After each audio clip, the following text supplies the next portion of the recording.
tarde, queridos. A paz do Senhor Jesus Cristo a todos. Eu gostaria de compartilhar com você nesta tarde a palavra de Deus que se encontra no Evangelho segundo escreveu João, capítulo 8, versículos 9, 10 e 11. Diz assim a palavra de Deus: Quando ouviram isso, saíram um a começar pelos mais velhos até os últimos. Ficaram só Jesus e a mulher que estavam no meio. E endireitando-se Jesus, e não vendo ninguém mais do que a mulher, lhe disse: Mulher, onde estão aqueles que te acusam? Ninguém te condenou? E ela disse: Ninguém, Senhor. E ele lhes disse: Nem eu também te condeno. Vai-te e não peques mais. Maravilhoso ler a palavra de Deus e ser direcionado pelo Espírito Santo enquanto lemos, porque o Espírito Santo, a cada dia que passa, a cada leitura que a gente faça, por mais que seja a mesma leitura, ele nos traz algo novo, ele nos faz viver a novidade de vida, como diz o apóstolo Paulo na carta de Romanos, no capítulo 5. E quando nós lemos este texto, o Espírito Santo nos dá uma direção nova, algo que ainda não tínhamos contemplado dentro desta história. Esta mulher, segundo a Bíblia, segundo a história, foi pega em adultério, foi pega em traição com outro homem. E a palavra de Deus diz que logo que ela foi flagrada em adultério, os fariseus ali, os homens, os doutores da lei, e mais a multidão que sempre estava presente onde Jesus estava, em bons ou em maus momentos eles estavam ali, pegaram aquela mulher, apanharam aquela mulher e levaram ela diante de Jesus. É interessante que alguns versículos acima, que a gente não leu, mas no versículo 4, diz assim a palavra de Deus, que eles disseram para Jesus: Mestre, essa mulher foi pega em adultério e a lei de Moisés manda que seja apedrejada. E o Senhor diz? É muito interessante quando nós olhamos para a palavra de Deus, porque estes homens, esses doutores da lei, querem colocar Jesus numa situação onde Jesus não tem o que fazer, não tem o que dizer, e simplesmente tome uma atitude que seria comum diante de todos, a sentença do apedrejamento. E quando eles falam isso para Jesus, esperando que Jesus não tenha mais resposta alguma, esperando que Jesus não tenha mais o que falar e simplesmente concordar com a ação que estavam em suas mentes, Jesus se cala, e a Bíblia diz que Jesus ele tranquilamente se abaixa, se ajoelha diante da areia e começa a escrever com os dedos na areia. E eu começo a imaginar todo mundo ali ansioso pela resposta de Jesus, porque Jesus trazia o ensinamento da graça, Jesus trazia o perdão, Jesus ensinava sobre a misericórdia, sobre amar o próximo, enquanto estes homens estavam presos à lei de Moisés, que dizia que aquela mulher tinha que ser apedrejada. Logo Jesus ali em silêncio e todo mundo, eu imagino a cena, todo mundo na expectativa de uma resposta de Jesus, todo mundo na expectativa de uma resposta coerente com o que dizia a lei de Moisés. E Jesus, como sempre, nos surpreende. Jesus mais uma vez surpreende na história e diz assim: Qual de vocês que não tem pecado?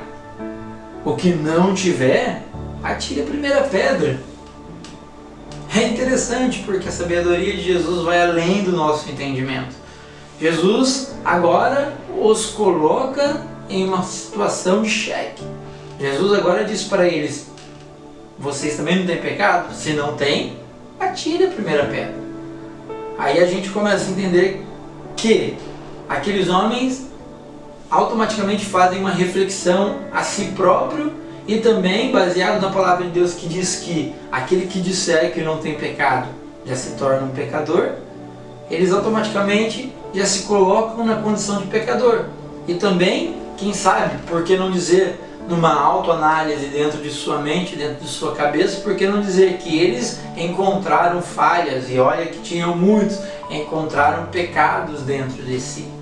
E a Bíblia diz que aqueles homens, ao ouvir a palavra de Jesus, que era a resposta que eles não estavam esperando, agora começam a jogar as pedras no chão, próximos dos seus pés, e vão saindo um por um. E detalhe no texto que nós lemos, no primeiro versículo diz que eles foram saindo dos mais velhos até os últimos, em outros textos dos mais velhos até os mais novos. E é interessante que você começa a raciocinar que quanto mais velho é o homem, mais ele reflete no seu passado, mais ele faz uma reflexão de tudo que ele viveu, de tudo que ele já fez de errado, de tudo o que ele se colocou na condição de pecador, a ponto de não poder julgar uma pecadora. E Jesus é muito bem claro na palavra de Deus, Mateus capítulo 7, que nós não temos autoridade da parte de Deus para julgarmos ninguém. Não podemos julgar, porque se julgarmos, seremos julgados por Ele também. Mas como cristãos precisamos aprender a perdoar o próximo. Qual seja o problema, qual seja o erro, qual seja o pecado que ele tenha cometido, não temos direitos de julgar, mas temos o dever de amá-los, de perdoá-los, de aceitá-los conosco, de termos o carinho, de termos a intenção de abraçá-los e termos a presença deles junto a nós. Quem nos deu o direito de julgá-los ou condená-los? Ninguém. Agora Jesus diz no texto: e ficaram somente Jesus e a mulher. E quando Jesus se endireita e olha, cadê todo mundo? Foram embora. Por quê? Porque não tinham o direito de julgá-lo. Jesus, agora, prestou atenção no que Jesus disse? Aquele que não tem pecado atire a primeira pedra. Foram todos embora. Ficou apenas Jesus e a mulher. Ficou aquele que não tinha nenhum pecado e que, se quisesse, teria o direito de atirar uma pedra, porque ele não tinha pecado. Quando ele disse essa frase, o único que não tinha pecado naquele instante era Jesus Cristo. E ele diz assim, ó: onde estão os teus acusadores? Onde estão os que te condenaram? E ela fala: não tem mais ninguém, Senhor. E ele diz assim, ó: eu também não te condeno. E por que ele diz isso? Porque ele tinha propriedade para dizer: eu posso te condenar ou eu posso te absolver. Eu posso te condenar ou eu posso te amar. Mas Jesus Cristo, nos dando uma linda lição, ele ensinou: eu prefiro te amar do que te acusar. Eu prefiro perdoar do que te apontar. Estes são os ensinamentos que Jesus deixa para nós. Ele é o único que pode fazer julgamentos sobre qualquer pessoa, sobre qualquer questão e sobre qualquer situação. Porém, eu já te advirto, ele faz o julgamento, mas a sentença dele é: eu prefiro te amar. Por mais pecador que você seja, por mais que você tenha errado e feito muitas coisas de errado nesta terra, olhe para mim, Jesus disse para você: eu prefiro te amar. Eu prefiro amar você. Eu prefiro a tua alma. Eu prefiro ter você comigo do que te condenar, do que te julgar, do que te desprezar. Este é o amor de Deus para conosco.